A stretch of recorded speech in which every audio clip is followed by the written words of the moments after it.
Picture the scene, if you will. It's Saturday night, Right. April 2nd, 1966. We are in Elmira, New York. The time is right around 10 p.m. And you are sitting in this very comfortable, slightly old-fashioned living room.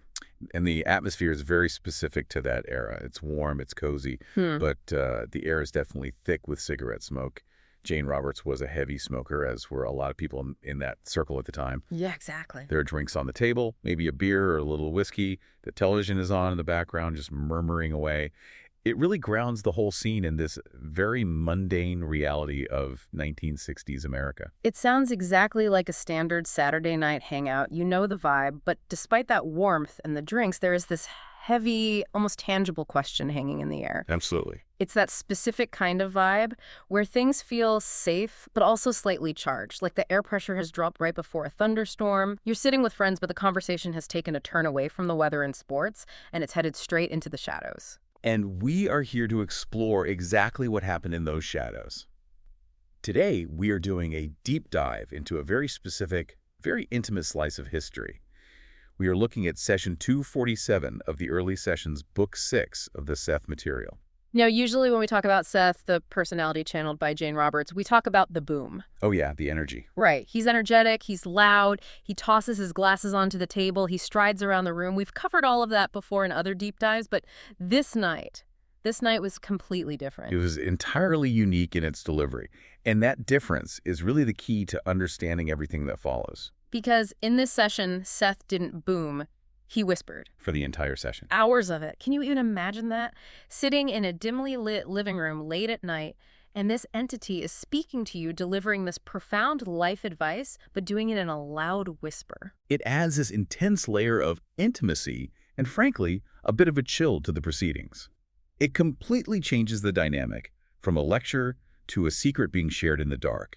It transforms the mediumship from a performance into almost a confession. Exactly.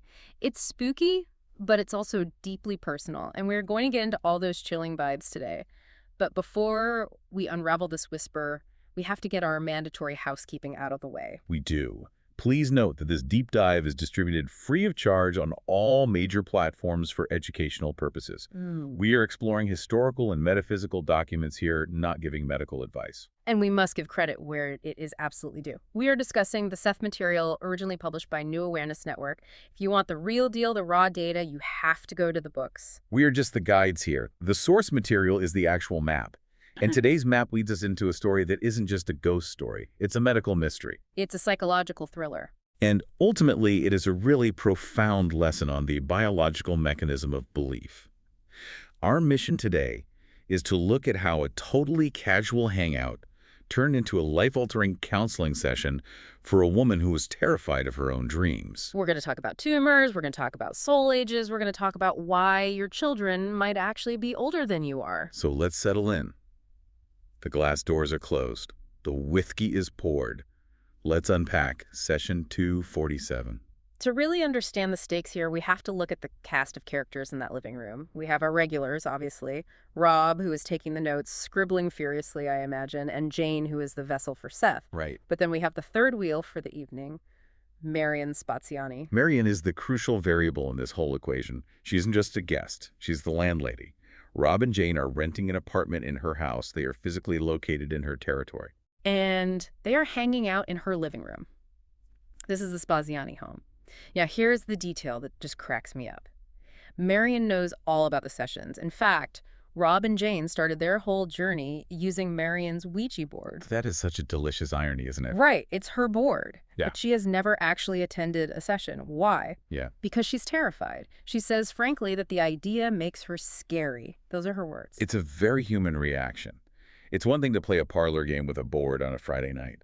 It's another thing entirely to watch your tenant go into a full trance and speak with another voice. Totally. Marian really represents the average person's boundary with the unknown. She's curious enough to own the board, but frightened enough to stay far away when the real activity starts. She likes the idea of the mystery, but not the reality of it sitting on her couch. Until this night, on this specific night, the boundary just collapses. Why?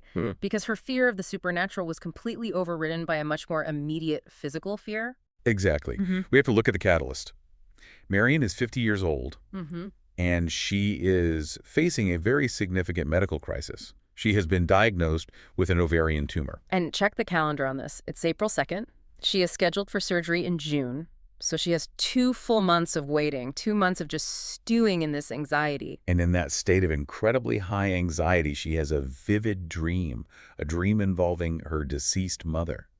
And because she is already primed for fear regarding the upcoming surgery, she interprets this dream in the worst possible way. She thinks it's an omen. Yes. She thinks the dream is straight up predicting her death. She thinks her mother is coming to collect her. This is the context we are walking into. You have 3 people sitting in a living room. You have the TV playing faintly. Again, that great grounding detail. But in this circle, there's a woman absolutely convinced she's going to die in 2 months. The psychological pressure in that room must have been immense. And Jane starts to feel something. She feels the buzz. That's how she so often described the onset of Seth. A physical sensation of energy. She turns to Marian and basically says, look, Seth is buzzing around. He could explain this dream to you right now if you're willing to listen. This is a massive pivotal moment for Marian. She has avoided this for months, maybe even years. But the fear of the unknown, the death she thinks is coming for her, is suddenly greater than her fear of the mediumship. She agrees. But the setting is so awkward. They're in the living room. Marian has 5 kids, and the kids are all home. They are. The notes say the living room can be closed off by, quote, old-fashioned glass doors, so they close them. I just love that visual of the glass doors. It creates this totally fishbowl effect. The kids are walking back and forth on the other side of the glass. They can see their mom. They can see the tenants. But they can't hear what's being said. It's privacy, but it's transparent privacy. And that transparency is likely what dictated the entire tone of the session. The whisper. The whisper. Rob specifically notes that Seth began to speak in a loud whisper or a very soft voice and maintained it for the entire evening until 1:30 a.m. 1:30 a.m. That is hours of whispering. My throat hurts just thinking about doing that. Rob explicitly states he had never heard Seth speak in this manner before. Usually Seth is projecting to a class or dictating a book with great authority. Here the volume is dialed almost to 0. Why do you think that was? Was it purely practical, just to not wake the kids or scare them? That's the practical explanation, certainly. They obviously didn't want the children to overhear a trance personality discussing their mother's tumor. That would be deeply traumatic. But I think there's a huge psychological component, too. How so? A whisper is inherently non-threatening. Marian is already scared. A booming, authoritative voice might have sent her running out of her own living room. A whisper draws you in. It's gentle. It's conspiratorial. It's comforting. It's almost like a bedtime story, even if the content is incredibly heavy. And Seth explicitly addresses the fishbowl situation right away. He reassures Marian that if a child were to open those glass doors and walk in Gaber, Rupert, that's his name for Jane, would instantly snap back to normal. Yeah. That's such a fascinating safety protocol, basically saying, I will vacate the premises before your kid sees anything weird. It shows a really high level of situational awareness from Seth. He's not just a disembodied voice blasting information into the ether. He's actively aware of the social constraints of the Spaziani household. He is navigating the social dynamics of 1966 suburbia. So set the scene for us again. Jane is there. She's drinking a little. She's smoking cigarettes. Her eyes are occasionally open. But the voice coming out of her is this soft, persistent, rasping whisper. And Marian Spaziani, the terrified landlady, is leaning in, just fascinated. And what she hears first is immediate relief. Seth tackles the dream head-on. He debunks the whole death omen theory immediately. Completely. He explains that the dream about her dead mother wasn't a premonition at all. It was a projection of her own subconscious fears. Which has to be such a massive weight off her shoulders right in that moment. You aren't seeing the future, you're just seeing your own anxiety reflected back at you. Precisely. Fear acts as a projector. It takes internal worry and paints it onto the canvas of our dreams. Once Marian understood that the supernatural dread evaporated. But then Seth moves from the dream to the reality. He moves to the tumor. This is the part that just blew my mind. This is the core of the deep dive for me. The idea that this tumor isn't just a random cluster of errant cells. It has a meaning. It has a specific symbolic logic. We have to tread carefully here, but also openly, because this is really the core of the Seth philosophy on health and the physical body. The mind creates the body. Seth argues that physical ailments are very often symbolic manifestations of deep psychological needs. So let's break down the logic of Marian's specific tumor. Marian is 50. She's hitting menopause. Correct. Her childbearing years are biologically coming to an end. But she deeply loves children. She has 5 of them. Being a mother is her core identity. And Seth suggests that deep in her subconscious, she's not ready to stop creating.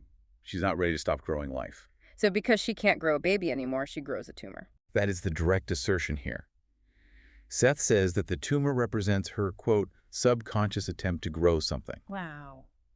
The body is trying to fulfill a psychological command. The psyche is saying, I need to nurture, I need to create, I need to be full. But the biological machinery for a baby is shutting down. Yeah. So the energy gets misplaced, it gets distorted, and it results in a benign physical growth. It's tragic, but it's also strangely beautiful in a messed up way. It's like her body is trying so incredibly hard to give her what she wants, but it just doesn't know how to do it correctly anymore. Misplaced creativity. Yeah. Exactly. The energy of creation is powerful. If you block it or if the natural biological outlet is removed, Yeah. it doesn't just disappear into nothing. It stagnates. It clumps. It becomes a growth. It's like hydraulic pressure in the psyche, finding the path of absolute least resistance. So what is the prescription then? Because Seth doesn't tell her to take a pill. He gives her a job. He tells her she has to channel that creative energy outward. He suggests she needs to find a way to nurture that doesn't involve her own internal biology. He specifically suggests helping underprivileged children. He's basically saying, go mother the world, and you won't need to mother a growth inside your body. He promises that if she can satisfy this subconscious need to be wanted and needed by children in a social external way, the physical need to grow something will dissipate. The tumor would, in his exact words, shrink by itself. Shrink by itself. That is such a bold claim to make, especially in 1966, sitting in a living room. It is. And he puts a timeline on it, too. He says if she can master this positive suggestion and have faith in it quickly, the operation scheduled for June wouldn't even be needed. That's a really high-stakes game, though, telling someone you can think your tumor away. If I heard that today, I'd be incredibly skeptical. I'd be worried about someone giving false hope and delaying medical care. It is a delicate line. And this is where we see the real nuance and responsibility in Seth's advice. He is very pragmatic. He doesn't say, cancel the surgery today. He doesn't say conventional medicine is fake or bad. Right. He creates this built-in safety net. He offers a win-win scenario. Path A, Marian manages to shift her psychological state, channels her energy outward, and the tumor shrinks. The doctors check her in June, see the improvement, and they cancel the surgery. Great. And path B. Path B. She can't quite master the technique fast enough, which is totally understandable. She's brand new to all of this. In that case, she goes and has the surgery. But Seth explicitly reassures her that the surgery will be highly successful and the tumor is benign. So either way, she's going to be okay. The doom is lifted. Exactly. The primary goal of the session wasn't necessarily to perform a spontaneous miracle cure, though that was offered as a real possibility. The primary goal was to remove the fear. Because fear feeds the illness. Fear acts as a darkly creative force all on its own. By reassuring her that she wins in either scenario, Seth starves the fear. He turns the volume down on her anxiety, just like he turned the volume down on his own voice. It's psychological triage. Stop the panic bleeding first, then treat the root cause. It's actually incredibly responsible counseling. And speaking of root causes, the session takes a wild turn right around midnight. We go from targeted medical advice to full-blown metaphysics. The family dynamics. This is the part that actually made me laugh out loud, even though it's a serious topic. Seth starts talking about the kids on the other side of the glass doors. The soul age concept. Yes. Seth looks at Marian, this mother of 5, who defines herself by her motherhood, and tells her, by the way, 2 of your children are psychically older than you. It completely flips the entire parenting script, doesn't it? We always assume the parent is the teacher and the child is the student. But in the framework of reincarnation, a toddler might be an old soul with dozens of lifetimes of experience, while the parent might be relatively new to the game. Imagine looking at your teenager who is driving you crazy and realizing, oh, you're actually my elder. It explains so much about weird family arguments. It does suggest that the authority dynamic in any given family is just a temporary role play. Seth mentions there has been, quote, complicated switching of roles and sex among the family members in their past lives. A complicated switching, so in a past life, maybe the son was the mother and the mother was the husband. It's a cosmic soap opera. It really is. And Seth gets very specific about Marian's past. He says she has been a male twice and a female twice. Which is a nice, even balance. But the key detail is her last life. The last time she was female, she was childless. Ah. And the plot thickens. Seth really stresses this point to her. He says there is a deep subconscious memory of that childless life. Marian carried the profound longing and grief from that previous existence directly into this one. So her intense desire for children in this life, the desire that gave her 5 kids and then eventually created a tumor when she couldn't have any more, is actually a hangover from a past life. It's a massive compensatory reaction. She overcorrected. She felt the painful lack in one life, so she focused entirely on biological abundance in this one, to the point where her physical body couldn't even turn off the create switch when it was time. It really connects everything together perfectly, doesn't it? The tumor isn't just a random medical issue. It's a historical issue. It's a soul history issue. It brilliantly demonstrates the core Seth concept, that we are multidimensional beings. We aren't just the person sitting in the chair right now dealing with today's problems. We are the sum of all these other hidden influences echoing across time.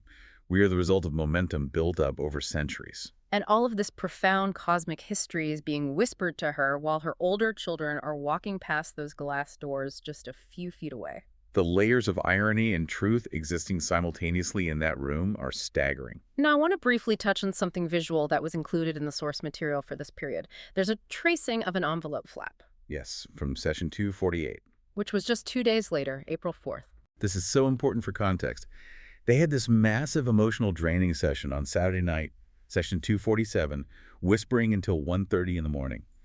And then Monday night, they were right back at it with session 248. And they aren't doing deep emotional therapy on Monday. They're doing envelope tests, trying to see if Jane can clairvoyantly read what's inside a sealed envelope. It shows incredible discipline. It shows the rigorous, demanding schedule they kept.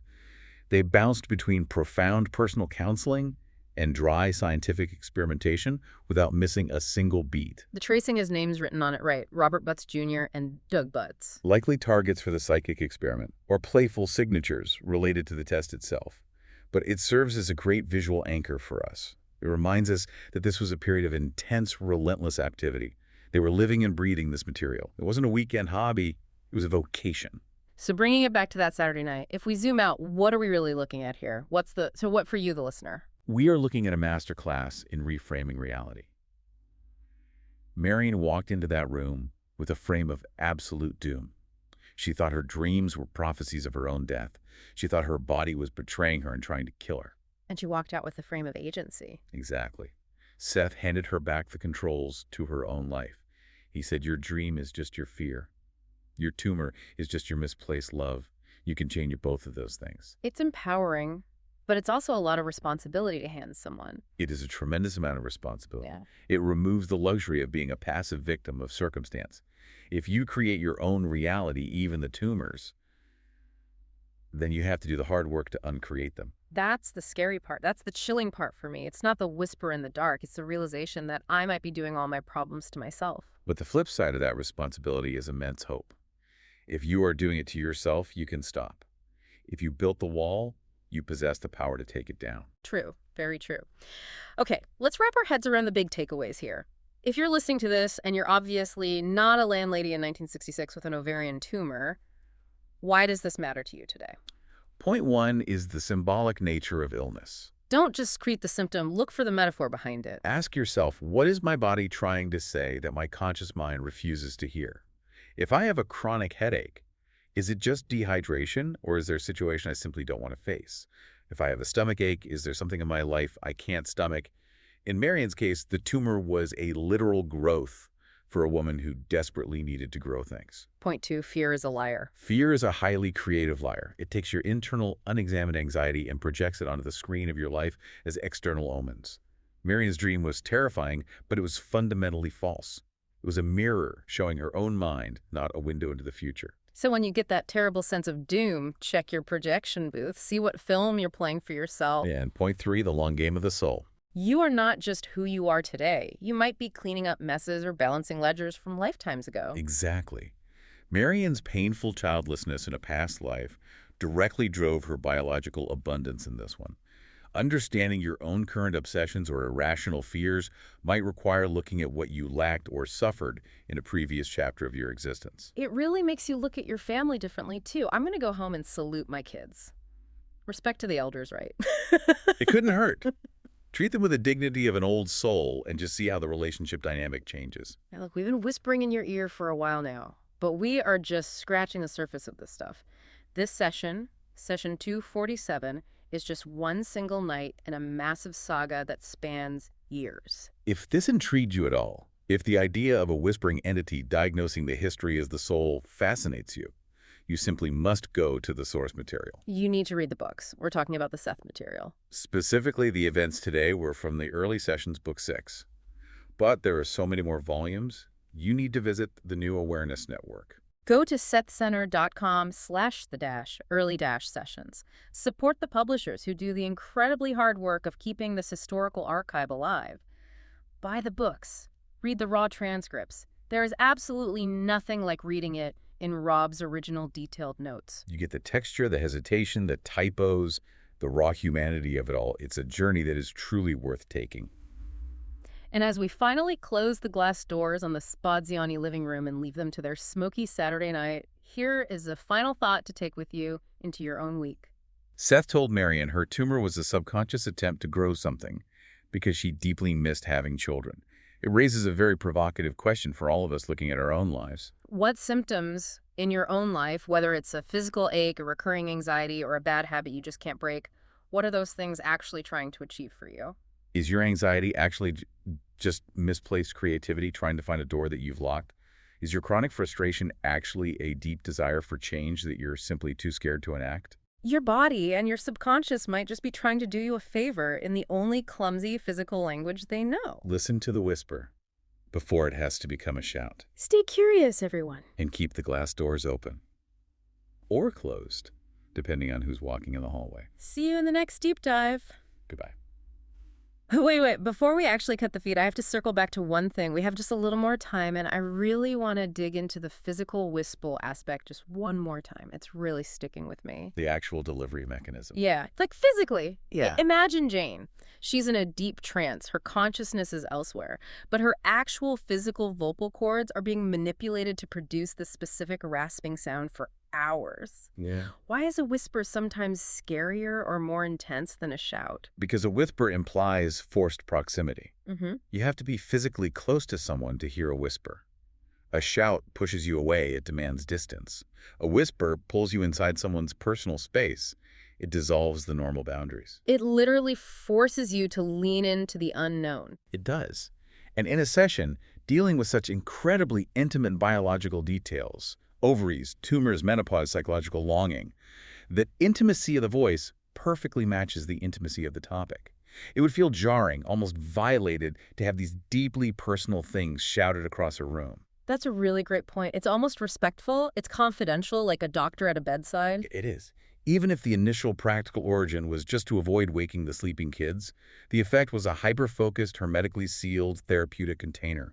It turned a mundane suburban living room into a sacred confessional booth. And I constantly wonder about the smoking during all this. Rob carefully notes she smoked an occasional cigarette while in trance. Jane was a habitual smoker. That was her physical grounding mechanism, her tether to the body. But just picturing a woman in a trance, eyes half open, whispering the ancient secrets of the universe and past lives, while a long ash grows on a cigarette in her hand. It's so noir. It's so incredibly cinematic. It grounds the high metaphysics in the gritty, messy reality of 1966. It reminds us this isn't happening in a sterile laboratory or a mountaintop ashram. It's life. It's messy. It's smoky. And yet it's profoundly transformative. It really is. Okay, seriously, this time we're out of time. Go check out the books, everyone. SethCenter.com. We'll see you there. Well,